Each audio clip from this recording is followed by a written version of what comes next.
இது நம்ம ஊற வைக்க போகிறோம். அதுக்கு வந்து பார்த்திங்கன்னா கொஞ்சம் எண்ணெய் ஃப்ரண்ட் சைடோ பேக் சைடோ வந்து எண்ணெய் ஊற்றிட்டு கொஞ்சம் நான் வீடியோவில் காட்டுற மாதிரி கையாலே வந்து நல்லா அழுத்தி விட்டுட்டு நம்ம ஒரு 15 மினிட்ஸ் வந்து அதுக்கு ரெஸ்ட்டு கொடுக்க போகிறோம்.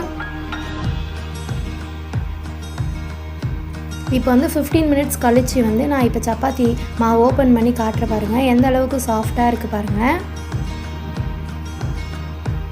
எனக்கு இந்த மாதிரி சாஃப்டாக சப்பாத்தி வந்ததே கிடையாது. ஆனால் வந்து நான் இதுக்கு முன்னாடி சொன்னேன் எல்லாத்தையும் நான் பார்த்து யூடியூப்பில் நிறைய வீடியோஸ் பார்த்து நான் செஞ்சு ட்ரை பண்ணதுனால இப்போ எனக்கு கொஞ்சம் சூப்பராக வருது சப்பாத்தி. இப்போ வந்து பார்த்திங்கன்னா எனக்கு நான் எடுத்த மாவுக்கு எனக்கு வந்து 6 சப்பாத்தி வந்து வரப்போகுது. இப்போ அதுலேருந்து ஒன்று எடுத்துகிட்டு நம்ம அந்த மாவில் வந்து டிப் பண்ணிவிட்டு ரொம்ப பெருசாகவும் இல்லாமல் ரொம்ப சின்னதாகவும் இல்லாமல் கொஞ்சம் திக்காக வந்து நம்ம ரவுண்ட் வந்து திரட்டிக்க போகிறோம். இப்போ அது மேலே வந்து நம்ம ஆயில் அப்ளை பண்ண போகிறோம். இப்போ வந்து ஆயில் ஊற்றிட்டு அது மேலே ஃபுல்லாக வந்து ஸ்ப்ரெட் பண்ணி விட்டுட்டு இதை செமி சர்க்கிளாக வந்து நம்ம மடிக்க போகிறோம். அது மடித்து இன்னும் வந்து நம்ம ட்ரையாங்கிள் ஷேப்பில் மடிக்கணும்.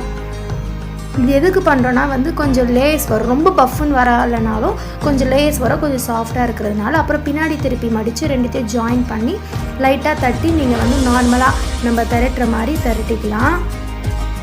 ரொம்ப வந்து மெலிசாக பண்ணோன்னா ரொம்ப ஹார்டாகிடும். அதனால ரொம்ப வந்து தின்னாகவும் இல்லாமல் திக்காகவும் இல்லாமல் மீடியமாக வந்து உருட்டிக்க போகிறோம். இப்போ வந்து நம்ம தோசை கல்லில் வந்து அதை போட்டு நம்ம நல்லா வந்து குக் பண்ண போகிறோம். இப்போ ஃப்ரண்ட் சைட் பேக் சைடு கொஞ்சம் வந்து எண்ணெய் ஊற்றிட்டு நம்ம நல்லா வந்து குக் பண்ணி வந்து எடுத்துக்கலாம். இப்போ நான் ஃபைனலாக காட்டுறேன் உங்களுக்கு எந்த அளவுக்கு அது சாஃப்டாக வந்திருக்குன்னு சொல்லிட்டு. எனக்கு இந்த மாதிரிலாம் வந்ததே கிடையாது. ஆனால் நான் இதெல்லாம் இப்போ ட்ரை பண்ணதுனால எனக்கு இப்போ சூப்பராக வருது.